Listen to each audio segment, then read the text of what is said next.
بسم اللہ الرحمن الرحیم۔ درس قرآن کے پروگرام میں خوش آمدید ناظرین۔ آج کے درس میں ہم سورہ آل عمران کی تفسیر کے آغاز کرنے سے پہلے بسم اللہ الرحمن الرحیم جو کہ قرآن مجید کی ساری صورتوں کے ابتدا میں ہم پاتے ہیں سوائے سورہ توبہ کی، اس کی تفسیر اور تشریح آپ کے سامنے بیان کروں گا۔ اگرچہ میں نے سورہ فاتحہ کی ابتدا میں بھی اس آیات کریمہ کی تفسیر ایک انداز سے آپ کے سامنے بیان کیا تھا، پھر مزید معلومات کے ساتھ میں نے سورہ بقرہ میں اس عظیم آیات کی تفسیر اور تشریح آپ کے سامنے بیان کیا۔ آج میں چاہوں گا کہ سورہ آل عمران میں بھی اس آیات کریمہ کی تفسیر اور تشریح کچھ نئے معلومات کے ساتھ جو مجھے حاصل ہوئی اس دوران وہ بھی آپ کے سامنے رکھوں کہ اچھی طرح اس آیات کریمہ سے، اس کی تعلیمات سے، اس کی افادیت سے، اس کی اہمیت سے، مقام اور مرتبے سے، اس کی فضیلت سے ہم آگاہ ہو جائیں، ہمیں جانکاری ملے۔ کیوں قرآن مجید کی ساری صورتوں میں سوائے سورہ توبہ کی اس آیات کو رکھا گیا؟ اور آپ سب قرآن کے قاری یہ جانتے ہیں کہ تمام صورتوں میں ان کی شروع میں بسم اللہ الرحمن الرحیم کو ہم پاتے ہیں سوائے سورہ توبہ کی۔ اسی لیے علماء کرام میں ایک بحث پیدا ہوا اور ابھی تک یہ بحث چلی آ رہی، وہ یہ کہ یہ آیات کریمہ جن جن صورتوں کی ابتدا میں ہے، کیا یہ آیات ان صورتوں کا ایک حصہ ہے؟ کیا ان کا حصہ ہے؟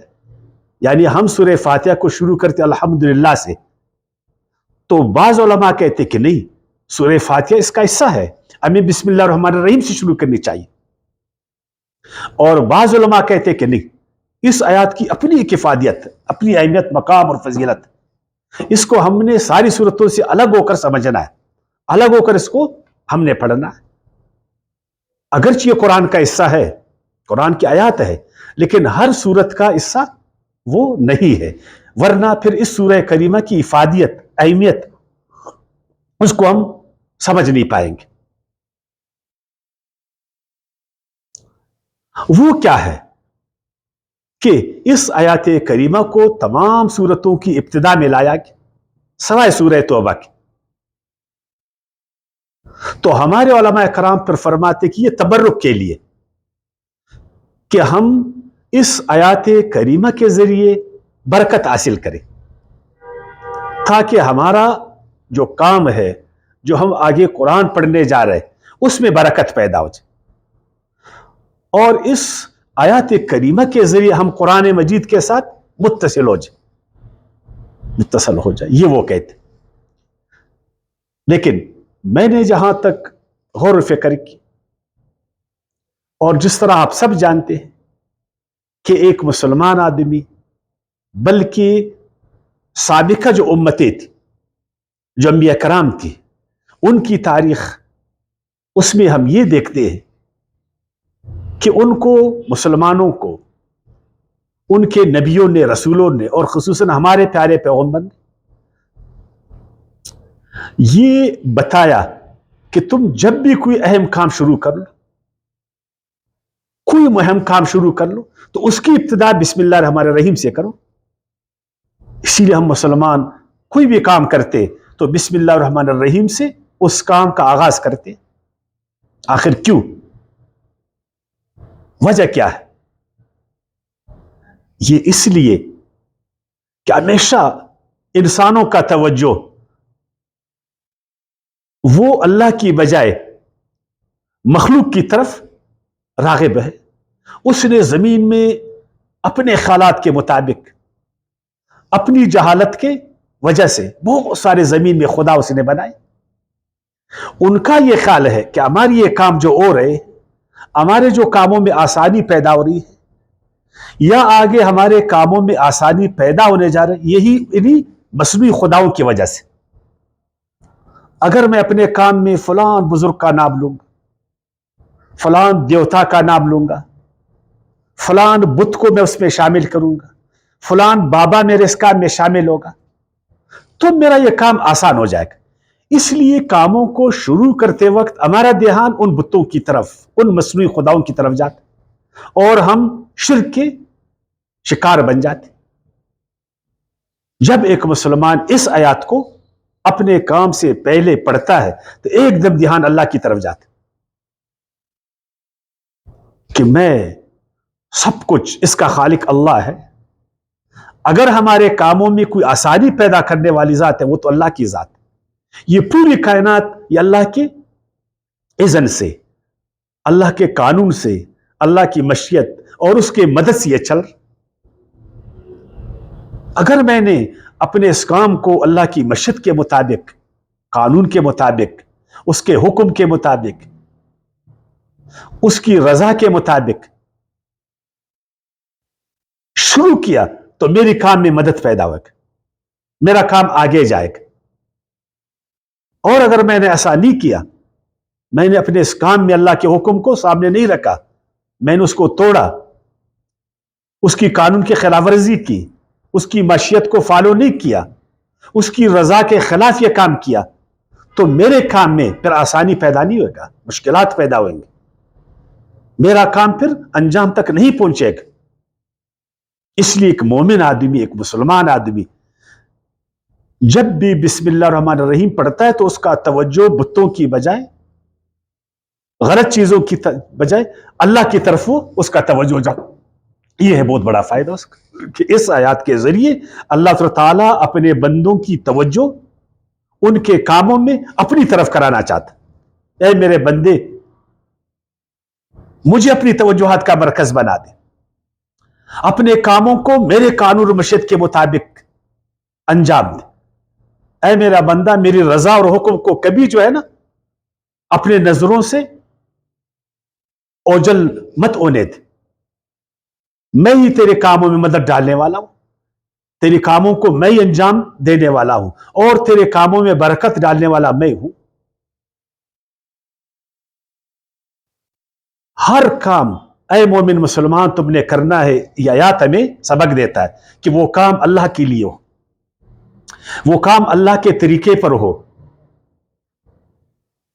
تاکہ اس کام میں اللہ کی مدد ہو جائے، انسان کا رخ وہ اللہ کی طرف۔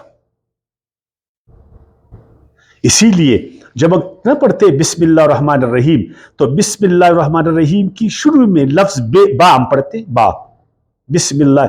یہ باقی جو ہماری اردو زبان ہے، انگلش، باقی زبانیں، ان میں جو حروف ہوتے وہ زیادہ تر بامانی نہیں ہوتے، علامتی ہوتے، عددی ہوتے، علامتی ہوتے۔ لیکن عربی میں جو حروف ہوتے ان حروف میں ایک بڑا معنی جو ہے نا وہ پوشیدہ ہوتا۔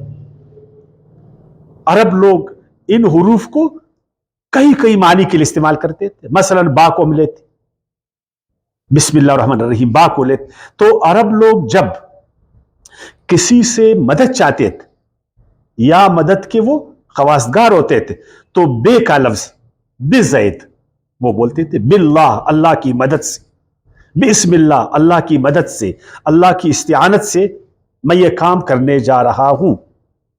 یا وہ کسی کی قربت حاصل کرنے کے لیے، کسی کا ساتھی بننے کے لیے، کسی کے ساتھ اتصال کے لیے، ملاپ کے لیے، تو بھی حرف با استعمال کرتے تھے۔ باللہ، میں اس کام میں اللہ کو اپنا ساتھی بنانا چاہتا ہوں، میں اللہ کا ساتھ بننا چاہتا ہوں، میں اس کام کے ذریعے اللہ سے قربت حاصل کرنا چاہتا ہوں، اللہ کی قربت کو میں پاتا ہوں۔ اور اسی طرح وہ تبرک کے لیے بھی اس کو استعمال کرتے تھے کہ ایک چیز میں زیادتی پیدا ہو جائے، میں اس کام میں اللہ سے برکت حاصل کرنا چاہتا ہوں کہ اللہ کی برکت وہ مجھے ملے۔ جس طرح ہم ایک غلے کا دانہ زمین میں ڈالتے ہیں تو ہمارا رب، ہمارا خالق اس کو سینکڑوں دانے میں بدلتا ہے نا، نطفے کو انسان بناتا ہے ہمارا رب، ایک گٹلی کو پورا درخت بناتا ہے، یا اللہ میرے اس کام میں ایسا ہی برکت عطا فرما. یہ ہوتا ہے بسم اللہ الرحمن الرحیم جو ہم پڑھتے ہیں. اللہ ہماری مدد فرما، ہمارا ساتھ دے خدایا، ہمارا ساتھی بن ہے رب، اور ہمارے کام میں برکت ڈال. پھر اس کے بعد اللہ ہم پڑھتے ہیں. اللہ جو اللہ تعالیٰ کے اسم ذات ہے، اے وہ جو تمام اسباب کے پیدا کرنے والا، اے وہ ذات کہ تو نے تمام اسباب کو پیدا کی، تو اسباب سے بلند تر ہو خدایا. اے میرے پناہ دہندہ، اے میرے توجہات کا مرکز، ہے داتا، ہے مشکل کشا، ہے حاجت روا، اے وہ کہ تیرے سوا کوئی بھی نہیں، اگر تو میرے خلاف ہو جائے، اے وہ اگر تو میری مدد کرے تو کون مجھے پھر آگے بڑھنے سے روکے. اللہ. پھر اس کے بعد اس کی دو بڑی صفات ہے. الرحمن، یعنی اللہ تعالیٰ کی جو رحمت ہے اس میں جوش اور خروش ہے. اے اللہ واقعی تیری رحمت میں جوش اور خروش ہے جو ہم دیکھ رہے ہیں خدایا، کہ ایک دانے کو تیری رحمت سینکڑوں میں بدل دیتا ہے. تیری رحمت ہی سے ہم جی رہے ہیں خدایا. یہ آسانیاں، یہ ہماری خوشحالی، یہ ہمارا ارتقاء، یہ ہمارا آگے بڑھنا، اے اللہ یہ ہماری پرورش اور تربیت اس زمین میں خدا تیری رحمت سے. تو رحمان ہے، اور تیرا رحم جو تجھ کو مانے اس پر بھی، جو تجھ کو نہ مانے اس پر بھی، جو تیرے خلاف ہے خدایا تیرا رحم اس کو بھی مل رہا ہے. اس قدر اس میں جوش اور خروش کہ جو تیرے بدترین مخالف، تیرے دین کے دشمن، تیرے بندوں کے دشمن، لیکن تیرا رحم خدایا وہ کبھی کم نہ ہو اس پر. اور اسی طرح رحیم، ایک دن کے لیے نہیں تیری رحمت خدایا، تیری رحمت میں پائیداری ہے، استواری ہے، ہمیشہ ہمیشہ تو رحیم ہے، اور کبھی تیری رحمت سے کوئی مایوس نہ ہو. ہر حالت میں خدایا تو رحم کرنے والا، دنیا میں بھی آخرت میں بھی. تو اس طرح جب قاری بسم اللہ الرحمن الرحیم پڑھتا ہے تو اللہ تعالیٰ کی ذات اور اس کی یہ دو عظیم صفات اس کے سامنے آ جاتی، گویا کہ وہ قرآن پڑھ رہا ہے. ابھی سورہ آل عمران وہ پڑھنے جا رہا ہے. تو اب قرآن مجید کی رحمتوں سے ہم کس طرح استفادہ کریں؟ ہم قرآن کو کس طرح پڑھیں کہ اللہ تعالیٰ کی ساری رحمتیں ہماری طرف متوجہ ہو جائیں، اس کا رحم ہماری طرف متوجہ ہو جائے. اس طرح ایک بچہ اپنے کرنے سے اپنی ماں کی رحمت کو متوجہ کرتا ہے، اپنے باپ کے رحم کو اپنی طرف متوجہ کرتا ہے. ہم اللہ کے بندے، وہ ذات مہربان جو ماں باپ سے ہزاروں گنا زیادہ، اس کی وہ وسیع وسعت والی رحمت کو کس طرف اپنی طرف متوجہ کریں. تو بسم اللہ الرحمن الرحیم جب ہم قرآن کو اس طرح پڑھیں گے جس طرح اس کا حق ہے، اس کو صحیح پڑھنے کی کوشش کریں گے. میں نے کہا ہر کام کو اللہ کے لیے، اللہ کے طریقے پر، پھر اللہ کی مدد، اس کی رحمت ہوگی. اور یہی کچھ ہم دیکھتے ہیں کہ سابقہ انبیاء کرام نے بھی جب بھی ایک ایسا معاملہ ان کو درپیش ہوتا تھا تو اسی آیات کریمہ سے وہ اللہ تعالیٰ سے استعانت مانگتے تھے، مدد مانگتے تھے. قرآن کا قاری جانتا ہے جب حضرت نوح علیہ السلام کشتی کو چلانے لگے تو پتہ ہے کیا فرمایا؟ وَقَالَ ارْكَبُوا فِيهَا بِسْمِ اللَّهِ مَجْرَيْهَا وَمُرْسَاهَا. اور اس نے کہا بیٹھو اس کشتی میں اللہ کے نام کو لے کر، اللہ کی مدد سے، اللہ کی تائید اور توفیق سے. مجرہا و مرساہا، اس کا چلنا بھی اور ٹھہرنا بھی اللہ کی مشیت، قانون، رضا اور حکم سے. تو پھر آپ نے پڑھا قرآن میں تاریخ بتاتی کہ وہ کشتی